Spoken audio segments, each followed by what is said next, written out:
এক প্ৰকাৰ ৰাইজৰ মাজত জনপ্ৰিয়তা লাভ কৰিবলৈ সক্ষম হৈছে ৫ নং নৱাগত শিমলুতলা জিলা পৰিষদৰ সদস্য পদৰ বাবে সৰ্বভাৰতীয় জাতীয় কংগ্ৰেছ দলৰ প্ৰাৰ্থিত্ব প্ৰত্যাশী আলমিনা বেগমৰ স্বামী আব্দুল ফাৰুক প্ৰধানী। চুটাৰপাৰা মাজৰ গাঁৱৰ এইগৰাকী যুৱক আব্দুল ফাৰুক প্ৰধানী।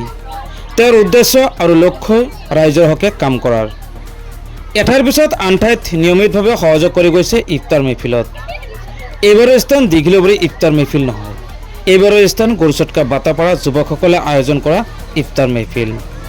দেওবাৰে গৰুচটকা বাটাপাৰা যুৱকসকলে আয়োজন কৰে সমূহীয়া ইফতাৰ মেহফিলৰ। ইফতাৰ মেহফিলত অংশগ্ৰহণ আব্দুল ফাৰুক প্ৰধানীৰ লগতে তেওঁৰ সহধৰ্মিনী তথা ৫ নং নৱাগত শিমলুতলা জিলা পৰিষদৰ সদস্য পদৰ বাবে সৰ্বভাৰতীয় জাতীয় কংগ্ৰেছ দলৰ প্ৰাৰ্থিত্ব প্ৰত্যাশী আলমিনা বেগমৰ। সমূহীয়া ইফতাৰত বিশ্ব শান্তিৰ বাবে দোৱা কৰা হয়। প্ৰায় ৩ শতাধিক পুৰুষ মহিলাই ইফতাৰত দোৱা কৰে। লালঘাট মছজিদ আৰু গৰুচটকা বাটাপাৰাত আয়োজিত ইফতাৰ মেহফিলত অংশগ্ৰহণ কৰি আনন্দত উৎফুল্লিত ইফতাৰকাৰীসকল। উক্ত ইফতাৰ মেহফিলত গৰুচটকা বাটাপাৰাৰ একাংশ লোকৰ লগতে বিভিন্ন প্ৰান্তৰ লোকে অংশগ্ৰহণ কৰি আল্লাহৰ ইবাদত বন্দগী কৰে। পদুপাৰাৰ পৰা মিৰি শ্বাহৰ ৰিপৰ্ট পি-লাইভ।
নমস্কাৰ, মোৰ নাম মিছ আলমিনা বেগম।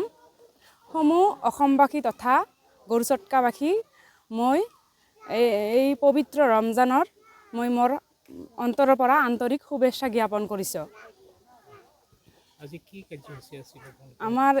আমাৰ ইফতাৰ মেহফিলত মই ইয়াৰ গৰুচটকাবাসী মোক মাতি অনাৰ বাবে মই মোৰ অন্তৰৰ ফালৰ পৰা ধন্যবাদ জ্ঞাপন কৰিছোঁ এই গৰুচটকাবাসী ৰাইজক।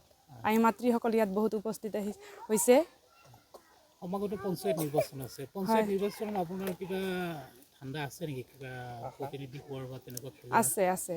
কি খেলিব কওকচোন? মই জিলা পৰিষদৰ। জিলা পৰিষদ, হয়। এইটো কোনটো সমষ্টিৰ পৰা খেলাব? নৱাগত শিমলুতলা জিলা জিলা পৰিষদ সমষ্টি। হয়। এতিয়া ৰাইজক কি জনাব? বহুত মহিলা আপোনাৰ ওচৰত ইয়াত আহিছে, তেখেতক কি জনাব? মই ৰাইজক এইটোৱে ক'ব বিচাৰিছোঁ, তেওঁলোকে দলৰ হৈ থাকক, দলৰ হৈ কাম কৰক। মই এইটোৱে বিচাৰিছোঁ। কোনটো দলৰ পৰা খেলাব? ভাৰতীয় জাতীয় কংগ্ৰেছ দল। এইটোৱে মই কৈছোঁ, দলৰ হৈ থাকক। পঞ্চায়ত নিৰ্বাচনত জিলা পৰিষদ আপুনি খেলিব? হয় হয়, ঠিক আছে। গৰুচটকাৰ পৰা কৈছোঁ। আজি কি কৰিলে ইয়াত? ইফতাৰৰ যোগাৰ কৰিছে, ইফতাৰৰ আয়োজন কৰিছে। পঞ্চায়ত নিৰ্বাচন আহি আছে, আপোনালোকে সাপোৰ্ট দিব? সাপোৰ্ট দিম। গাঁওখনৰ নাম কি আছিল? গাঁওখনৰ নাম বাটাপাৰা। অনুভৱ কেনেকুৱা হৈছে আজি আপোনালোকৰ? ভাল লাগছে, ভাল লাগছে। 100 হৈছে, 100 জন হৈছে, 100ৰ বেছিয়ে হৈছে। ইয়াত ইফতাৰ পাৰ্টিৰ আয়োজন কৰা হৈছিল। কাৰ উদ্যোগত আচলতে ইফতাৰ পাৰ্টিৰ আয়োজন কৰা হৈছিল আৰু ইয়াত উপস্থিত কোন কোন আছিল? ইয়াতে উপস্থিত ফাৰুক মাদানী আছিল, ফাৰুক প্ৰধানী আছিল আৰু তেওঁৰ ৱাইফো আছে। তাৰপিছত আমাৰ ৰাইজে খুব আমি আনন্দিত পাইছোঁ। যদি তেওঁলোকে টিকেট প্ৰাৰ্থী হয়, তেনেহ'লে আমি নিশ্চয় ভোটত জয়যুক্ত কৰিম ইনশাআল্লাহ। তাৰ কাৰণত আমি দোৱা আশীৰ্বাদ কৰিছোঁ আৰু কি। খুবেই ভাল লাগিছে। পোনপ্ৰথমে মই সমূহ অসমবাসী তথা এই গৰুচটকা লালঘাট সমূহ ৰাইজলৈ মোৰ হিয়া ভৰা এই পবিত্ৰ ৰমজান মাহৰ শুভেচ্ছা জ্ঞাপন কৰিছোঁ। লগতে আজিৰ এই পবিত্ৰ ৰমজান মাহত আমাৰ পৰম্পৰাগত যেনেকুৱা ধৰক এই ৰোজা ইফতাৰ হয়, ইফতাৰ মেহফিল এওঁলোকে পাতিছে। ইয়াত মোক মাতি অনাৰ কাৰণে মই এই লালঘাট বাজাৰ মছজিদ পৰিচালনা সমিতিলৈ মই বিশেষ আন্তৰিক মোৰ তৰফৰ পৰা অভিনন্দন জ্ঞাপন কৰিছোঁ।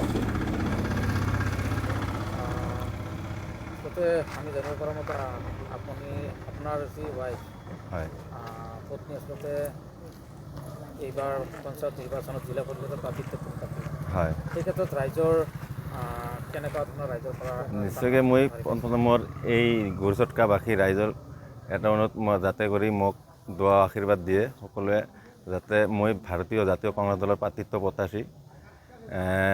যোৱা 10 বছৰ ধৰি কংগ্ৰেছ দলৰ হৈয়ে আছোঁ, কাম কৰি আছোঁ। যদি দলে বিচাৰে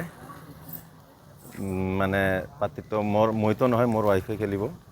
যদি টিকেটটো দিয়ে মই প্ৰতিদ্বন্দ্বিতা কৰিম।